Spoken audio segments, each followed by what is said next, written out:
Hi everybody, this is Rolanda Sumner and I am the CEO and founder of Butter Angels, and this is Random Thoughts with Rolanda. So this morning we are going to talk about self-diagnosing yourself at the VA. And basically, ladies, I want you to stop doing it. When we first get in the military, we are told from jump that we need to suck it up and move on. If you are not gushing blood, you don't have any major debilitating breaks, you don't have a major concussion that's going to make you continuously pass out, then you are told to just suck it up. They give you Motrin and some water, and you just keep pushing. Basically, that is the common treatment for all things that hurt. Motrin and water. And if that doesn't work, they tell you drink more water. Well, this behavior teaches us to literally just suck it up. We don't tell people how badly we feel, and it's to the point where we don't even recognize when there is a real problem. Because we're so used to downplaying it and acting like it doesn't exist. The basic mentality is, if I can get up and go out of the house, then I can work. If I don't have vomiting and I don't have diarrhea, then everything is fine. But sometimes everything is not fine. If your family and friends are going to you and they're like, look, there's a problem here. This is what I'm seeing. That is a major indication that there's something wrong. It can be mental, it can be physical, but that's a major indication that there's something wrong. Because now this family member and friend feels the need to risk their relationship with you so that you can be well. Even if your family and friends don't come to you and tell you there's something wrong, intuitively you know there's something not right. Like, it shouldn't, my legs and hands should not be numb. Should not be numb every single time I sit down, These are things you need to pay attention to. So if you have an ongoing issue and you're like, I need to see somebody about it, when you go to the VA for your CMP visit, do not self-diagnose yourself. Give them all the information, give them all the symptoms, give them the severity, the true severity of all your symptoms. Be as descriptive as possible, but don't tell them, well, I actually think it's this ailment or I think it's that ailment, because that's what they're going to write down, and then they're going to write you off. If you already know what it is, what are you doing there? They don't even want to really help you out that much. Just give them the symptoms. Now, after you give them the symptoms, you tell them everything that's wrong. And if you still feel like they're not helping you, they're not doing whatever they can to heal you, then you go get yourself an advocate. You go to Wounded Warrior or Disabled Veterans, American Veterans, or Upstate Warrior Solution, or a place like that will advocate for you and help you fight for the benefits that you're owed. However, help you fight for the benefits that you're owed. But by all means, do not tell them, don't self-diagnose yourself. You're not the doctor, they are.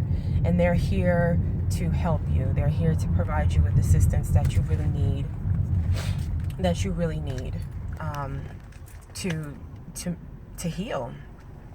This is the drawback about self-diagnosing yourself. You can be wrong. You can be downplaying what your symptoms are, and therefore you're not getting the right treatment that you need to heal or to cope. You could be wrong, plain and simple.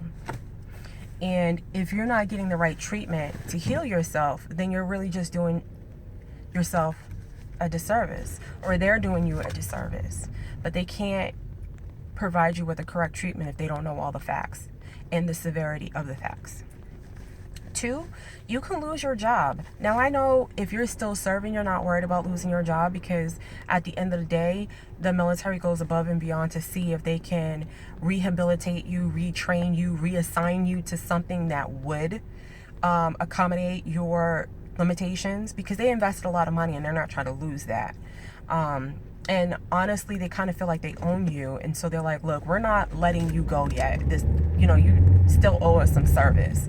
And if they chapter you out, you see it coming. It's not like it's not a process for you to leave the military. They don't make it easy. So if you're working a civilian job, though, you can lose your job, because civilian jobs are not promised. Tomorrow you might be doing a great job, and tomorrow you might just walk in the door and they might be like, okay, well, you don't have a job anymore. It's every state of the union, I think, or most, are at will companies, and if they don't violate the 5 sacred rules, like they can't touch your race, sex, religion, so on and so forth, then they can fire you for anything. So you can lose your job because of poor performance or anything at all. You can mess up your rating. If you're entitled to a rating, you can really be underrated because you did not open up completely and you insisted on telling them what they need to do for you. And you didn't allow them to at least attempt to do the right thing to you. So you can mess up your rating and get less than what you deserve. Now, naturally, your rating will affect how much money the government gives you. So you can ultimately be messing up your coins, and nobody wants to mess up your coins. You know, you want to make sure all your money's intact. But even without the money as a consideration, there's treatment that might go with your problem.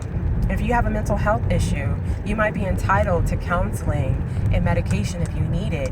If you have bone issues or you have chronic pain, you might be entitled to some treatment that the VA will cover. The VA will cover if they diagnose you correctly, but they can't diagnose you correctly if you don't tell them the whole story. So my lesson for you today is to do not self-diagnose yourself when you go to the VA. Tell them everything. Tell them everything. And don't downplay it. And the way you can downplay it is by saying, oh, it's not that bad, or I can function with it, or it was really caused by X, Y, and Z. You don't know that. You don't know what it was really caused by. Yeah, you might have had this problem before, but that may not have been your last trigger to make it really set off. So stop telling them, stop self-diagnosing yourself is what I'm saying. You just tell them the symptoms and the severity, and you let them figure it out. Give them the opportunity. And again, if they fail that opportunity, if they do not take care of you the way you feel like you should be cared for, then you go and get yourself an advocate who knows how to work within the system and knows how to get the best results for you. So that is my tip for the day. Stop diagnosing yourself. Tell them the whole truth and allow them, or at least give them the opportunity to take care of you so that you can get everything that you have earned and deserve. And this is for deployed and non-deployed service members. I don't care if you were in peacetime or wartime, you put on the uniform. And so if you have any aches and pains and bruises and nicks and cuts, you tell them about it. Period. Have a good day, ladies. And we'll talk soon. Bye.